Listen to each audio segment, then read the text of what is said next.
Hello, hello, hello. Welcome, welcome, welcome on tonight to Increase Network TV, Increase Plus.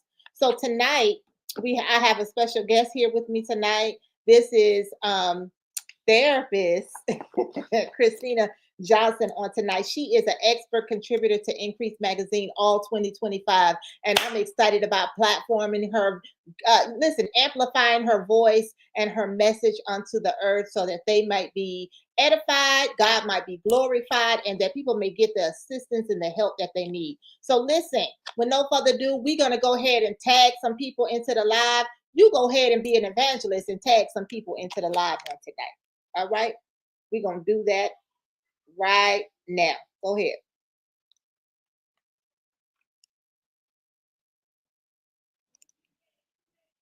Blessings, Lady Cynthia. Blessings to you, Marissa. Come on in the room. Go ahead and tag, share, and invite. Get all Increase, Kingdom of Increase in the room. Tell them to come and support their leader. Amen. Come on. Give me 5 more people. Come on. We just need grace.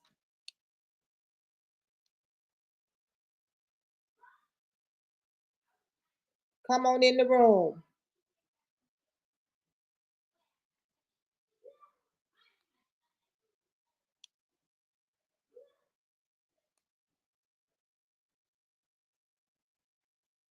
All right. There's 3 people on. We need 2 more. Come on, y'all, and support on tonight. Again, I am Dr. Delilah Varnum. I am here on behalf of Increase Magazine, Increase Network TV, by way of Increase Plus on YouTube. So listen, if you are on already, you are in for a treat. Y'all are in for a treat. Listen, therapist Christina Johnson is in the building, and we are excited about it. And there's a message that's coming forth that is going to bless your house and those who are connected to you that are preparing to get married or in a marriage. Okay, I'm just going to leave it right there. Without further ado, I'm going to say, therapist Christina, will you please introduce yourself to my audience? Yes. Hi, Dr. Varnum. It is a pleasure to be here. My name is Christina, as Dr. Varnum has already mentioned. I am first and foremost a daughter of the Most High God. Let's give him all that is due to him, because without him, I would not be here today. He's my everything, my all in all. And I am also a wife of 17 years. I am a mother of 3 beautiful children. I am a social worker and therapist, and I specialize in advanced clinical practice with youth, families, and children, and also marriages. And that's why I'm here today. And so, yes, I have been in the mental health care field for over 10 years now, and I find it absolutely amazing how the brain works when we combine faith and therapy together. And so, yeah, I'm honored to be here this evening. This is truly, truly a wonderful time to come together and talk about marriage. So I'm excited to dive in tonight, Dr. Varnum. So I'm all yours. Welcome. Listen, we're going to spotlight you around here. That's my favorite. All right. So tonight we have a topic, Dr. Christina. Okay. We have a message. Yeah, I like that. Did you just call me Dr. Christina, Dr. Varnum? I love doctor. Amen. Listen, y'all waiting on somebody else to promote you when God had already did it. Amen. Okay, come on here. Praise God. Amen. So listen, the topic on tonight is help, I married the wrong person. That's what we're going to talk about tonight. I want to not only deal with the situationship of marrying the wrong person, I also want to deal with the mental processing of being married to the wrong person. And so I have some questions for you tonight, therapist Christina, Miss Christina, on this topic. And I think that it's going to be powerful, Absolutely. Right? And so, the first thing I want to talk about is understanding the issue, right? Understanding why people choose people that they know that they're not compatible with. Sometimes we already know. Can I tell you that, woman of God? I can tell you Absolutely. that. Absolutely. When I first get in a relationship, when I was younger, I used to pretend, Christina. They ain't got it like that, right? I used to pretend so I could be the one. I can be what I believe that they're looking for. sometimes we already know because we're trying too hard to make ourselves look like the one, right? And so we already have an inkling, but for some reason we keep pressing toward the mark like it's going to be a prize at the end. All right. So my first question for you tonight is: many people feel like they married the wrong person at some point in their marriage. Why do you think this feeling or this issue arises? And so with this, I feel like a lot of times the issue arrives when we have a couple that feel like, or somebody within a marriage that feels like they might have married the wrong person, because along the line we have personal dynamics, right, and unmet expectations. So a lot of times at the start of a marriage, we have this wonderful excitement or romance, right? And what it does sometimes is it can make it easy to overlook the red flags, right? Or the differences, or maybe even the quirks that you absolutely can't stand about your partner. But because of the joy and because of the fun and the romance, it kind of puts blinders on us. And so later on, as the relationship matures, and those kind of feelings begin to settle, what happens is certain ideals arise in marriage, right? And a lot of times these ideals are shaped by cultural norms. Wow. And in reality, what happens is these unmet expectations tend to pull and create a division, right? And when our spouse can't match up to these expectations, we begin to feel like we've married the wrong person. Wow. So can you tell me, you said you're saying high expectations. So I want to know give me an example of a high expectation versus reality and how that plays a part in our perception. And so I would say with the high expectations, there are a lot of external pressures. We have social media, we have our friends and our families and their expectations that we take on as our own. Wow. And so instead of verbally talking to our spouse about how we feel and what we need, we say, oh no, you need to do this for me. You need to do that for me. These expectations were not talked about when we first got together. They're expectations that were put on as the relationship evolved. Well, I can tell you this. My husband and I, we've been married 26 years, right? But when we first got together, we got married after 4 months of knowing each other. Okay. One of the things that I wanted from him, I'm telling my truth, is that I wanted him to promise me all the time. I would say, promise me, right? My husband would say, I'm not promising you. Because listen, I can't meet your expectations of promising you, and then I fail, and then we fail, right? Exactly. So that wasn't reality to him. It's a trauma that I needed. It was a trauma within my soul that needed reassurance all the time by being made a promise. Yes. And so my perception of him not willing to make a promise made me think, well, he gonna leave me, or he gonna cheat on me, or he gonna do this, or he gonna do that. But he don't meet the example of what I'm looking for. I want somebody to absolutely, right? Yep. That's a wonderful way to put it. That's a great example. And the transparency is needed. I thank you for even allowing the transparency today, because it's the same. Like even with me, you shared something, I'll share something. Even with me and my husband, there were some expectations that I expected of him, and they weren't fair, because we think about personal growth. We think about how we grow, and whether or not we're growing in compatible ways, or whether or not we tend to kind of grow apart. Like what are the expectations? Let's be honest, let's be clear, like what these expectations are, and can we meet them? I want to ask you a question again. I want to ask you, what are some of the signs or red flags that show that a person feels like they married the wrong person? Well, there are different. So I want to be careful. So the signs are different with many couples, right? And I actually see this come up, this kind of question come up a lot. And I would say there are many flags, but the first real big flag I want to say is feeling like strangers under the same roof, right? Like your ship's just passing by. They're really not sharing anything. When you first get together, you get married, you're excited to share some of the things some of the goals, some of your aspirations, the first person you run to is your spouse, right? Mm-hmm. And when that starts to kind of like wean off and you guys start to seem like you're strangers, that's a red flag that needs to be addressed, right?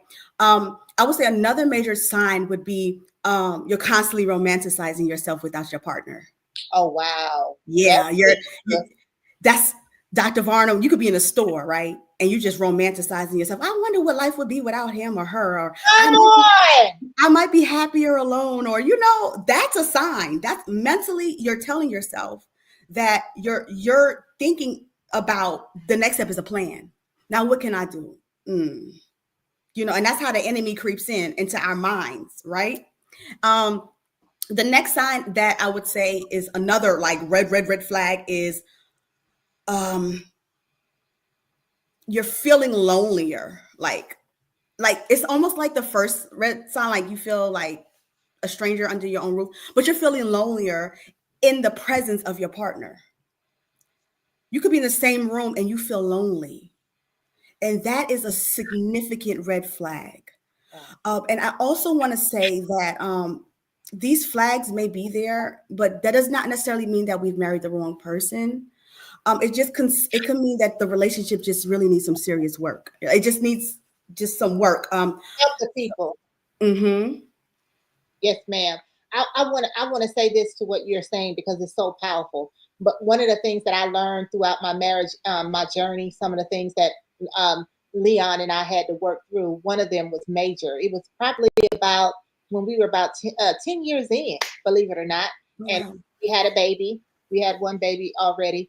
And one of the things that I noticed is that I was disconnected from him. I didn't feel like I wanted to be in the house with him, let alone the same room. I was okay with him being in the living room and me being in the bedroom. We watched different shows. We had different interests. And I eventually came to the mindset that I don't think this is going to work. Right? That began to creep into my mind. And so I went before the Lord and began to ask the Lord, what is going on? Because help, my marriage is in trouble. I think I married the wrong person. And what the Lord began to take me on a journey of, what is love? And he began to give me the definition of different types of love.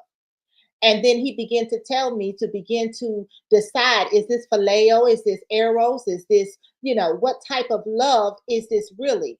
And then when I was able to define the type of love that I had for my husband at that point in time, okay, I was able to identify the reason why I did not love him on the level that a wife should love their spouse is because we stopped being friends. So it wasn't that we were incompatible. We just stopped doing what friends do. Now we can do what lovers do, right? No problem. The lights out. I ain't gotta see you, and you ain't gotta see me. Okay. But when the daytime came, there was no friendship. We weren't laughing. You weren't patting me on my bottom. You know what I'm saying? Yes, absolutely. And I have to say one thing my father told me when I was younger. He said, don't marry the wrong person and fall out of love or being friends together, because you will have happy nights and miserable days. And so I want to say to what you just shared with me, that's what I got out of that, is that most people go through those triggers or red flags of I married the wrong person right there, the internal factors, because there's no friendship. Because before we can be lovers, we got to be friends. Absolutely. Because with your friend, Dr. Varnum, with your friend, you work at stuff. How is it that we can work at stuff with our friends? We can go through things with our friends and bounce back. But when we get married, because the enemy comes in, right? Yeah. Because marriage reflects the marriage between the father and his bride, us. So it's evidently going to be under attack, right? And so when we work out relationships with our friends, our children, why can't we put the same amount of effort into our marriages, right? And you talk about being a friend.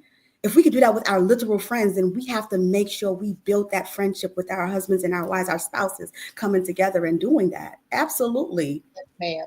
So my next question for you is, what are the external flags or issues or situations that causes people to feel they married the wrong person? Okay, so I know you did that. Look, every marriage had it. So, So listen, Dr. Varno, I say that because I took a deep breath, because the short and concise answer is keep people out your business. That's good. Just keep folk out your business. Our marital business is to stay in between our four walls, right?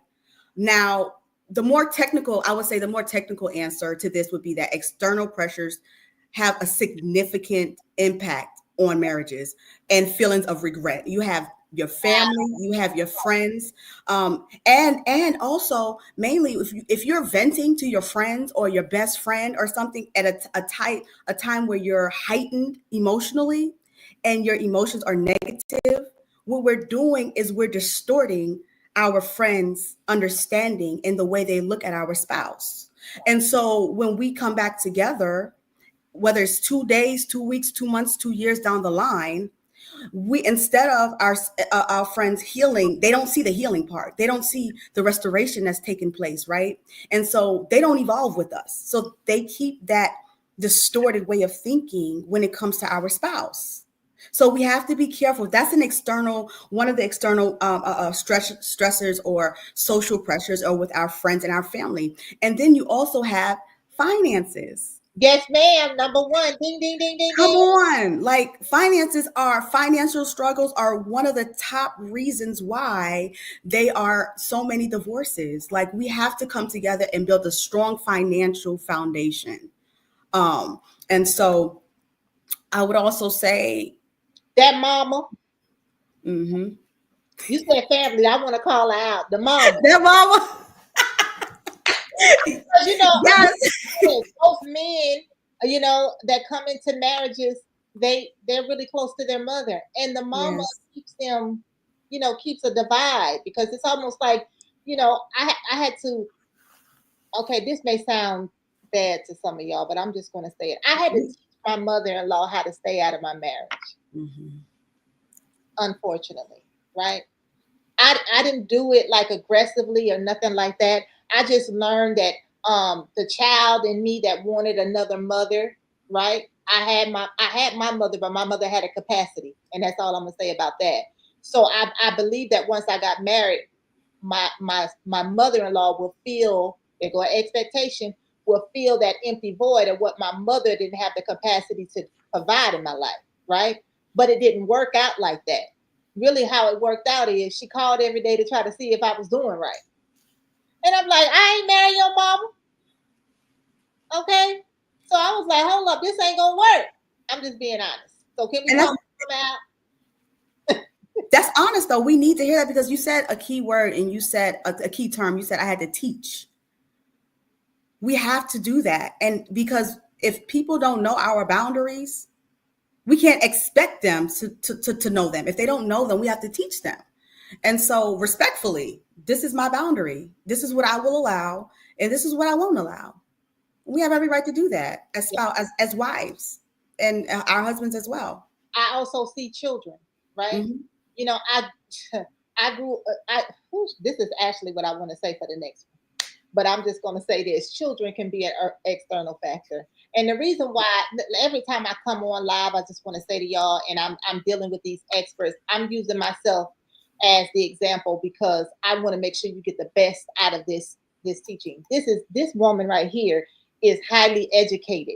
She is worthy of her audience and her due. And I want to make sure that you get the best out of her, right? You get the oil out of her. And so I want to make sure that I can be as transparent as God allows and my husband allow, okay, to make sure that you get value and that you, Christina, are able to give, intelligent answers. Absolutely. I appreciate that.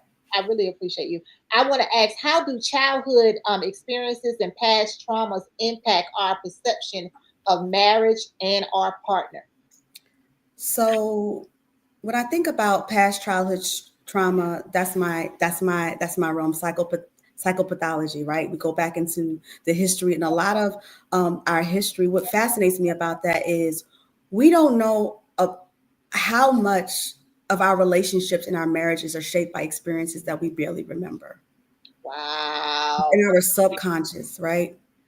To create a template for relationships based on trauma and not really know the impact is extremely, is fundamentally impactful. So, for instance, I'll say this: being a child, say if you're a child, right, and you lived in a house where you didn't feel validated, right? You may not had, maybe you dealt with some emotional neglect. Um, these kind of instances leave deep impressions on us as we grow, and we grow with them. And they also impact how we approach marriage. And so much so that we can have a spouse who is trustworthy, Mm-hmm. continues to prove himself time and time again. Yeah. But because we have not dealt with that past trauma, we've buried it so far back in our subconscious that when we show up with the trauma, and Yeah. it's unfair. Yeah. And I think, and I want to say this, Dr. Varner, I think it's important to identify that early on in marriage and be open to hearing our spouses tell us, baby or sweetie, I think something is going on. And so we could be receptive to that so we can understand the patterns. And when we can understand the patterns, that it can be empowering because we can finally recognize the wound and work on the wound and say, when we get into a disagreement or an argument, we can say, is this the trauma showing up? Yeah. Yeah. Or is this me in the moment, right? So I think that early childhood experiences definitely affect our marriages if we allow it to continue to do so. Once we figure it out, okay, let me make the moves. Let me go seek counseling. Let me get therapy, individually. It's fine. I'm all for marriage counseling, but sometimes we need to go individually. We need to work on ourselves, right? Well, I want to tell you, at the beginning of my marriage, I told you I got married in 4 months, right? Mm-hmm. So I ain't know him. I was faking. You was faking good too. Y'all ain't gotta like it, right? Because you don't really know. You in the honeymoon stage. You happy. You got Shantae got a man. Y'all ain't gotta like that, right? And so when we finally moved in together for real, we realized that we were not the same. We felt incompatible. We was Always like, when you move in, yes. This was fun while it lasted. I said I got married rather than burned, right? Yeah, some of y'all be planning for 5 and 10 years. I got married in 4 months, right? Mm-hmm. What I immediately said, before we get the divorce, let's go see the chaplain. Yes. I had the Holy Ghost conviction before Holy Ghost. The Holy Ghost was operating and moving on the inside of me. And so we went to go see the chaplain, and we thought about which chaplain we're gonna see. Is he gonna be Catholic, Protestant, or Apostolic? It was a mess, right? By the time we made it in there, we settled on a Catholic chaplain. Look, neither one of us knew nothing about it, right? But we went in there and he asked us a profound question. It had nothing to do with religion. You know what he said? Tell me about your childhood upbringing, Delilah. Actually, right then I was Lance Corporal Turner. He said, Lance Corporal Turner, tell me about your childhood upbringing. I said, my house was a house of chaos. It was full of abuse. It was full of, being left at home for weeks at a time without food. My oldest sister trying to borrow food from the neighbors to feed us. It was a lot of stuff going on. He over there in the seat like this. Mm-hmm. I was like, what is wrong with him? Ain't he black? Because when you have faced those type of things as a black person, you think all black people suffer, that. Yeah. When the man came to him, he couldn't wait to have his answer. My parents were great. I grew up with my grandmother. My aunts and uncles were with me. We had family dinners and all of this. I was like, weirdo. And so we later found out at the end, he asked us those 2 powerful questions to show us that we had to learn how to get to know the parts of each other that we didn't know is the reason why there was so much friction. And the childhood experiences was causing us to subtract instead of attract, right? Because I had expectations that I felt like I didn't have this as a child, so I'm going to change it as an adult when I get married. And he had one where I want a marriage like my grandmama and granddaddy. My grandmother didn't speak unless she was spoken to. I was like, that ain't happy. Mm-hmm. And so that is where we became. So what? That is so awesome. And that also speaks to the unmet expectations too. Wow. We come together and we think that, you know, like you mentioned, like about your family history and his family history. This is what marriage looked like to me when I was a child. Well, this is what marriage looked like to me when I was a child. Well, now we got to figure this out. Like, what are we doing? Like, what are we going to do? You know? So thank you for that, Dr. Varnum. Thank you so much. What is the first step someone should take when they start believing they married the wrong person? So I would tell you, everybody watching, take a deep breath. That's the first step.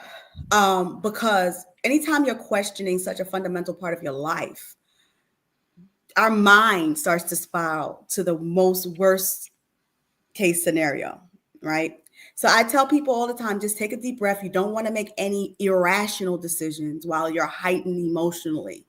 And then the next thing that I would tell people to do is jot it down, right? Get a journal, right? This takes some work. Get a journal and take at least 2 weeks, 3 weeks to start writing down when you feel most disconnected from your spouse. But then also write down when you feel connection. We have to couple the two together because we have this thing where we have a confirmation bias when then we start looking for negative things.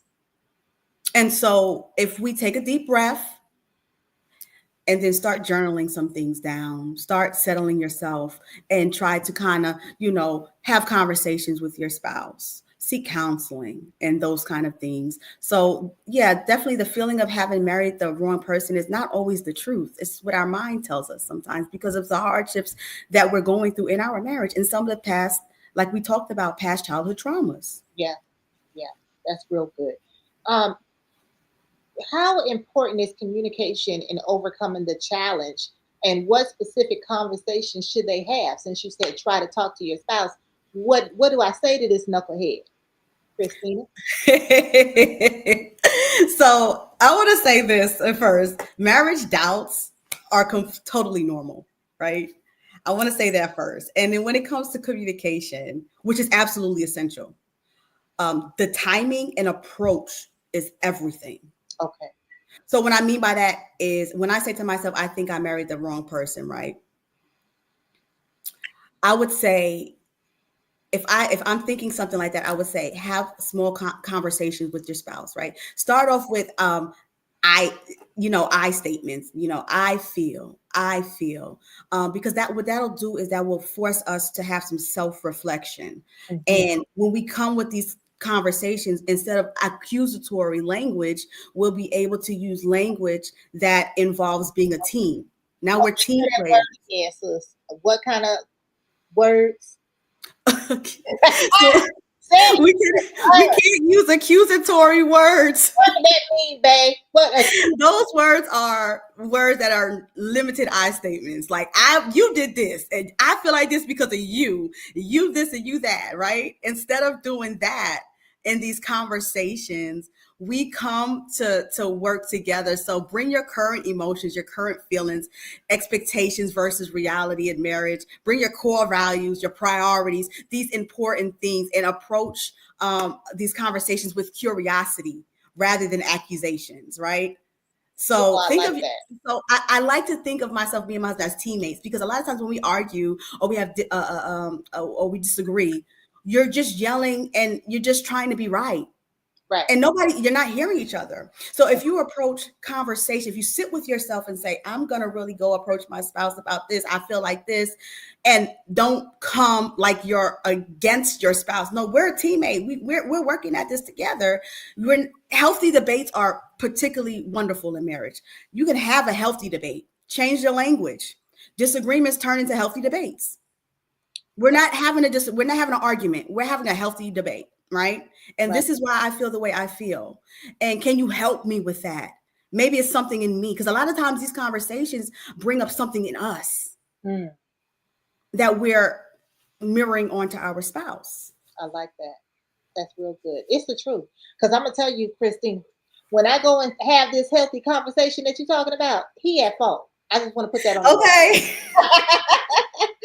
And you know what, Dr. I'm so glad you said that, because sometimes you could be in the completely right. Whoo, this humbling stuff, especially as a wife, sometimes you can be completely right. It's how we approach the situation. I totally agree, because I had to learn, again, I'm not gonna sit here and say I was innocent. I said I grew up a certain way, right? And I'm gonna say it took me learning how to I don't want to say submissive, because I was that, right? But when I felt like I wasn't getting my point across, or I wasn't being heard or seen, I approached the situation like, you gonna hear me out. But I learned if I changed my approach, that he began to melt like butter. Butter, baby, butter. And now everybody will say I'm spoiled. They say, you're spoiled. You're spoiled. I get it too. I mastered what God gave me. Come on here, Dr. Varnum. Come on here, butter, baby, butter. I try to tell the ladies that I mentor, listen, we have so much power in our hands as wives, right? That the Lord has given us, and we can use that authority in our home without not coming out of our submissive being, right?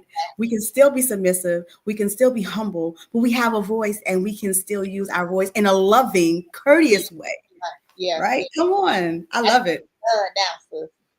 my daughter, literally, my daughter will say to me and my husband, she was like, I want a marriage like y'all's. Now that felt good to me. I said, but I wanted to know why, because I was like, girl, all the stuff you've been through. And she said, because you and Dad can have a disagreement right here in front of us, and then y'all turn around and y'all handle business. Business never go unhandled because there was a disagreement. And I'm gonna be honest, I know a lot of people say that you should go into another room and have your disagreements, but what I learned when I had my children, that I let them see it, because they not only keep mama in a place of humility, and a place of tact and respect, because I never want them to see me or hear me talking down on their father, and I'm this mouth used to be something. So I don't need to be in secret, babies. Keep me in the open. Okay. It's with me, because I know exactly what you're talking about. Yes. Oh Lord, that's so funny to me. Yes. What the Bible say? The power of life and death is in the power of the tongue. Power to both, right? So the next thing I want to ask you tonight is, can therapy or counseling really make a difference when a person has made up their mind that they have married the wrong person, or they feel disconnected, So I would say absolutely. Me and my husband, of being a product of being a couple that was at the point of no return. Yes, therapy, counseling, and the Lord. So counseling is a definite tool that I think should be used. And I feel like what happens in therapy sometimes is couples normally seek therapy when they're at their last. They've hit rock bottom, right? And that can be a good thing. Hear me out. So I have this analogy that I like to use, right? About broken bones. What happens when your bone breaks? It has to be reset. Yeah. And so when a marriage hits rock bottom, that to me means two people have come to the position of being done, exhausted. They have no more power to fight against each other. That's where we see the turnaround in therapy. Wow. That's when the work can begin, because the complete breakdown of the marriage signifies that some building can be done. Wow. So in therapy, counseling, absolutely. I feel like it absolutely can make a very big impact and difference in a marriage that feels like they may have married the wrong person, or they've come across some hard trials and tribulation. I think also in counseling, some things arise in therapy that may not have been talked about, amongst them. And so what happens is they get homework. and they get to go back and study one another. They get to learn one another. They get to rebuild intimacy. And the fact that both of them are in counseling, that signifies that they both want help. Sometimes, and I always ask, are you here off your own fruition? Blink twice. Are you being forced to be here? Do you need help? Like, seriously, because if you're not here of your own fruition, it's not going to work because you're not going to use the tools. Wow. But therapy counseling is definitely something that I would say makes a great impact positively on marriages, if that's something that they want to do. I'm a visual person. So you said broken bones. Okay? Yes. So I want to go a little deeper in that visual and that analogy. Yes. In the broken bone, right? The husband and the wife, and they're now broken. They used to be one, but now they're apart. What part in this process do we say the therapist is? You know, are they the healing balm? Are they the cast? Are they the, you know, gauze? What part do you play in the broken pieces? So I would say the cast. Okay. Reason being is because the therapist can hold them together, but it's up to the body to do the work. Wow. So let me tell you, that's why my next question was going to ask you, who's responsible for the healing? Because you know, when something is broken, we run to the emergency room and we expect the emergency room to heal us, right? But you said something powerful. It's their responsibility to heal. Yes. Oh, Lord, it's their responsibility to heal. And you know what I learned? Responsibility means love. I learned that to be responsible for someone means to love. My spiritual parents have taught me that. And I look at responsibility, that word, so much differently now. Yeah. If I'm responsible for you, that means I love you enough to heal. Yeah. That's good. That's so good. You know, I would have to wrap the whole fruit of the spirit on it. Come on now, fruit of the spirit. Ma'am, you're gonna be long suffering, right? Yes. You're gonna be patient, you're gonna be kind, right? Yes. You're gonna be meek when you need to, you're gonna be humble when you need to. So I would wrap the fruit of the spirit around it. Wrap it around. Come on, all the way around, because we need it all. Yeah. And so I love that. I want them to know what part of what part the therapist is responsible for and what part they are responsible for. So if you have a broken bone and the doctor put a cast on it and he gives you medication to take during the healing process, yes, you have a responsibility to take the medication in order to heal correctly, or you have to go back to the therapist and she has to break the bone again. Come on here, because if it doesn't heal properly, she's going to have to break it again. It's going to have to be broken again. And do we really want to get broken again? No. Come on, stay in complete alignment.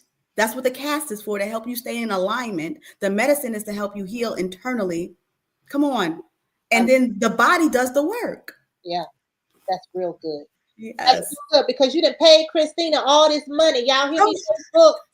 Okay, you done pay her all this money for this healing, and you got the nerve to go home and not journal, not to your use the tools, not wash the dishes, not do your part. Okay, we're not going to pay you, Christina, like that. I don't want to have to see y'all break again. Yeah, my Lord. Yeah, this is good. I want to talk about now is when to stay and when to leave. Let's be real. So I'm gonna, I'm not even gonna go right here because I'm real heavy on this. Okay, because I believe there's some things that cause a covenant to be broken. Okay. Absolutely. And so I want to ask you, what is it? What is a covenant breaking situation that, listen, should I stay or should I leave? So I look at it like this. This part is a little juicy, right? Because you can have two people with two completely different personalities still have a fantastic marriage, right? What matters more is how they handle their differences. So I've seen couples who look perfect completely fall apart. And they looked apart, but they completely fallen apart. And so I feel like what happened, anything could be worked through, except I always say this. I don't condone any kind of abuse, mentally, emotionally, physically, or spiritually. Any kind of habitual cheating, habitual lying, or anything like that, to me, stems from something else. They need some mental health. Come on now. Okay. And so that right there there are limitations there. And then we have to be honest, especially in the church. We can't keep telling people to stay with people that are in abusive relationships. That's right. We have to, and then we have to also give them the understanding and education on what that looks like. Wow. Right? Everything else could be worked on. If you're feeling mismatched, right? Yeah. That can be worked on. And I don't like to use the word fix because sometimes in certain instances, it doesn't really mean the marriage is broken. It just means, can it be healed? Yes, it just means that there's some deeper things that you got to work on, right? And I think I would say start small. Start small. Remember what you built your marriage on, right? And try to go back to those places. Yeah. So to answer your question, I don't feel like somebody saying I'm unhappy is enough. No. Because happiness is not going to carry your marriage. Yeah. You can feel happy today and completely don't like each other tomorrow, right? I feel like if it's a fundamental theme that is really penetrating your morals, your moral standard, your moral code, and I won't even say spirituality, because at the end of the day, you guys can learn. We can build on who the Lord is. Like we can, that's something that we can build on. You might not even start off like that, but you can always incorporate the Lord into your marriage, into the foundation. A lot of times when we build our foundation, we forget about the foundation. We just continue to build up on it, right? We have to consistently go back to the foundation. And I think a lot of times what happens is when we talk about whether or not we should leave our marriages, we forget about the foundation. Yeah. We forget that there are things that we can actually work through. We don't have to give up so easily. That's right. Yeah, that's good. I have a question for you. Yes, ma'am. You used the word of not being happy. What about contentment? Is it okay to be content in a marriage? What is your expertise with being content? And so I feel like there is a moment in time where that's okay. But continued contentment just means that you're just putting up with your spouse just because you're married. And that can lead to issues down the line. So the reason why I brought that up is because social media is plagued with people who are portraying the perfect mate, the perfect marriage, Absolutely. The perfect union. And in reality, I have counseled people who are faking it, right? Yes. And they are embarrassed to divorce or not to go through with the wedding because they got to a certain age and they feel like everybody's going to laugh at them and people are going to talk about them, all the way down to buying fake rings off Amazon to make them look like they got a $10 million ring. The fakery is humongous. I give God glory that I worked my marriage.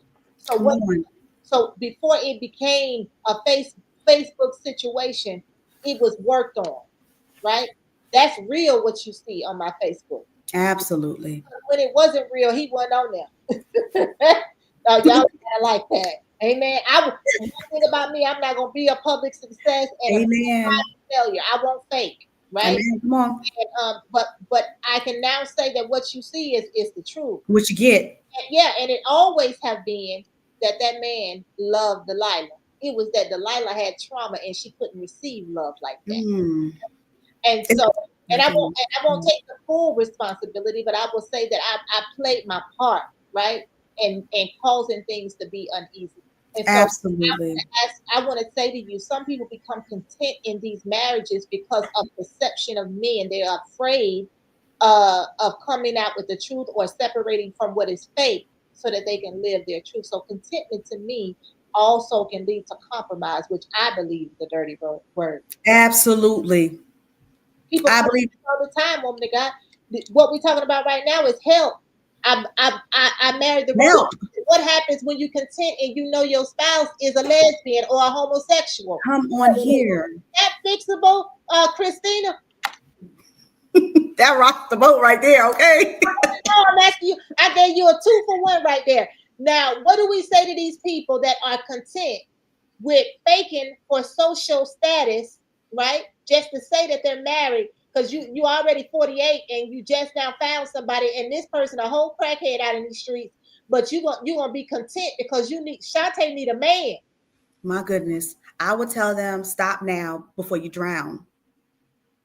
Because what you're doing is you're digging your own grave.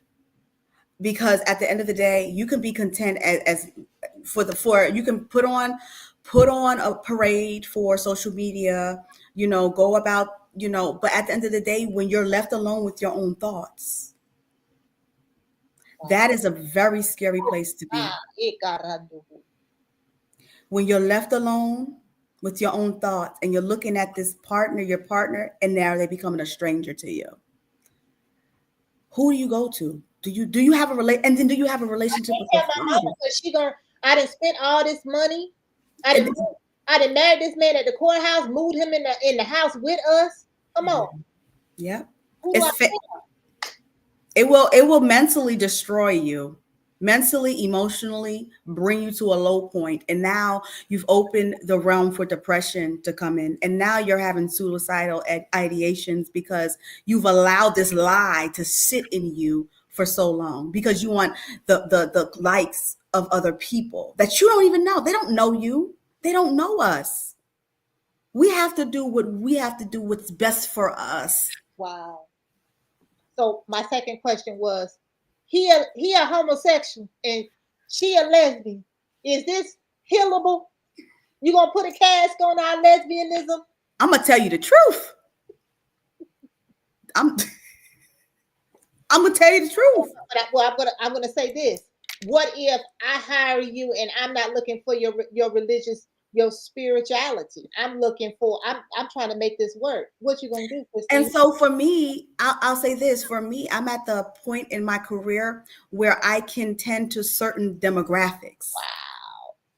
And so if somebody calls on me and they have, this is something that they're dealing with, I'll let them know ahead of time. Okay, so this is this is what I do. If you don't feel comfortable, then I can refer you out. So I don't cross the boundary. Just like I teach about certain boundaries, there are certain boundaries I won't cross myself, because there are certain morals that I can't put my moral code down just because I'm a therapist. And I think a lot of therapists that are faith-based have that issue, right? That it's okay, because I've counseled people in that community before, but they weren't in a marriage, right? It depends on what you're seeking and what I can provide. So now I'm going to ask you some stuff that's probably going to shake you up, okay? Oh, my goodness. Help. My husband wants to bring another woman into the bedroom. I think I married the wrong person, Chris. You did. No. You okay? So I would say, right. No, don't do that, because what we're doing now is we're allowing our intimacy and our sexual moments to be now infiltrated by the enemy, because who's to say he liked that more? And now you're feeling like, now you and him are together and you don't feel love. You don't feel, because he no longer wants you no more, because you allowed that to come in, and now he's looking for something different. And then it goes outside of the home. Now it's no longer just in the home. Now he's desiring and yearning for something that you allowed to come into the home. Wow. So now you're finding all kinds of, maybe, who knows, porn on the computers and all kinds of different things, because that door opened and you allowed it. Wow. So it's not that you married the wrong person. He might have married the wrong person. Oh my goodness. So, Christina, my wife treats my pastor more like her husband than me. I think I married the wrong person. Oh no, that's a no. anytime, first of all, we have to remember that marriage is between two people. 3, him, her, and the Lord. Anything outside of that is a red flag. And I think sometimes what happens is us being women, we get into our churches and we love to serve and we do things and we disregard the voice of our husband who may be discerning something that we need to pay attention to. But because we are the ones that are, praying and going to church and doing all these things, we cut him off because he doesn't know. We say that, oh, he doesn't know. I'm just serving. But when we get married, we have to remember that we submit to our husbands first. As he submits to the Lord, we submit to the Lord, we submit to our husbands. Yeah. And so all of that other stuff, I tell people, be careful. Be careful. It's not that you're not wanting to serve or anything like that, but there are limitations and barriers even there. Wow. Help Christina. My wife keep Western Union, her mama them, my paycheck behind my back. I think I married the wrong person. You got the wrong counselor because I can't help with that. So, no, that goes back to the finances. We have to communicate our financial. And if hubby says, baby, we can't do that right now, then we have to say, okay. There are some things that stay in our four walls. Our finances is something that we don't want to step outside of because we have to be on one accord with that. And so it has to be some kind of compromise there. Help Christina. This is my last one. I'm in love with this man, and I believe that he loves me in his own special way. But I am a Christian, and he is Muslim. I think I married the wrong person. Dr. Varnum, what are you doing to me today? Okay, so I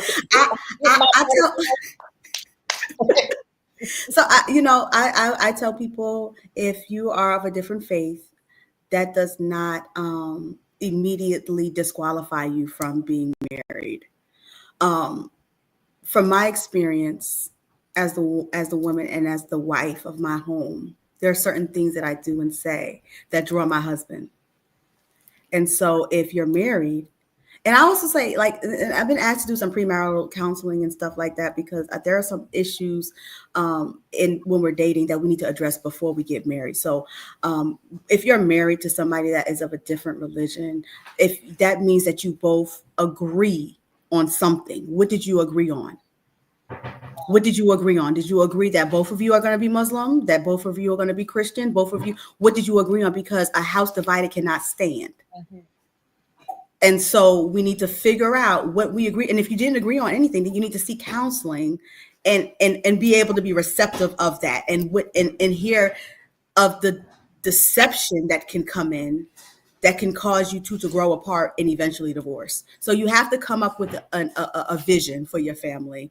And so who's willing to take the next step? Who's willing to step out and say, okay, I want to come over to you, or I want to do this, or I want to do that. You know what I'm saying? So it has to be an agreement somewhere. Okay. Listen, did y'all enjoy Dr. Christina tonight? Listen, did y'all enjoy prophetess, doctor, therapist, counselor, all that and then some? Did y'all enjoy her tonight? Listen, we're going to have to bring her on back because this was so good, right? There's so many levels to marriages because we got the honeymoon stage, we got the the 10 years, the 20 years, even the 5 year, the 2 year is something to celebrate.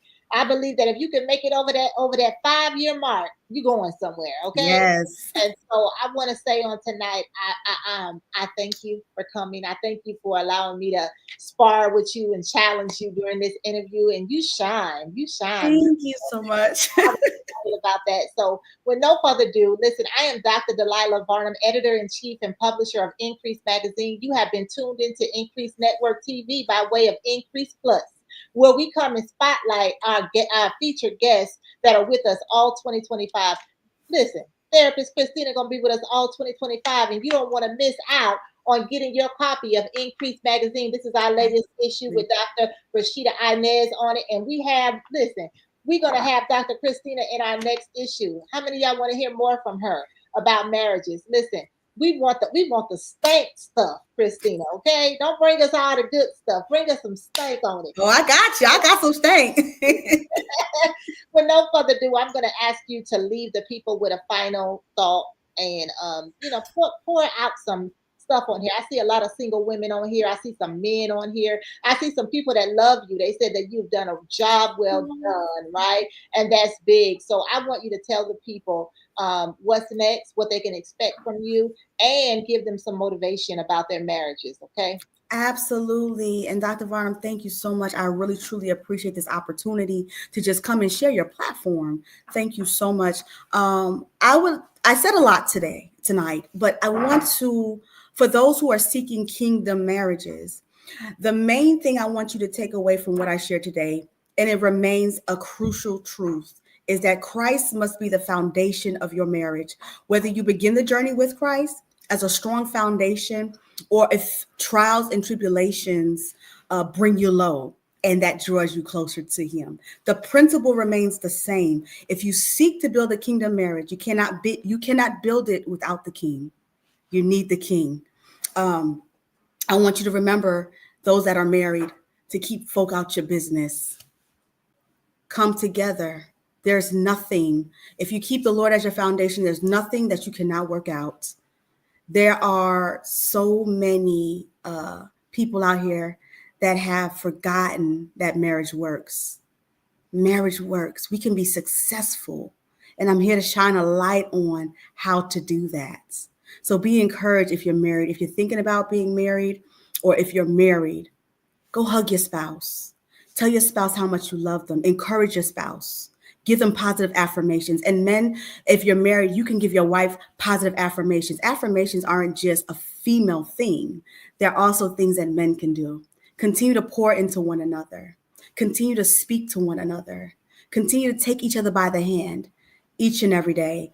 And another thing I want to highlight is those gentle touches, those gentle nudges. They speak to our nervous system. They speak to us. So if you walk by your spouse, just give them a nudge. Remember to do it. Give them a little nudge, right? It's not always about buying flowers all the time and material things. The most important thing in marriage is to be present. So be present with one another. I actually am an author. I have written a book called Cheat Codes. I have it right here. The Empowerment Manual for the Wife. I don't know if you can see it, but it's called Cheat Codes, the Empowerment Manual for the Wife. You can catch that on Amazon.com. And my wives, that's mainly geared towards you. That's mainly geared towards the empowerment of the wife, so that we don't shy away from hearing words such as submissive, such as honor and roles, right? Because we approach everything. We approach how to be a mother. We approach how to be business owners. We approach how to be leaders in the church. There's a way that we approach how to be a wife as well. Okay, so that's my spiel. And I'm just honored to just be here this evening. Thank you all for your wonderful words of encouragement. And thank you for joining. Until next time.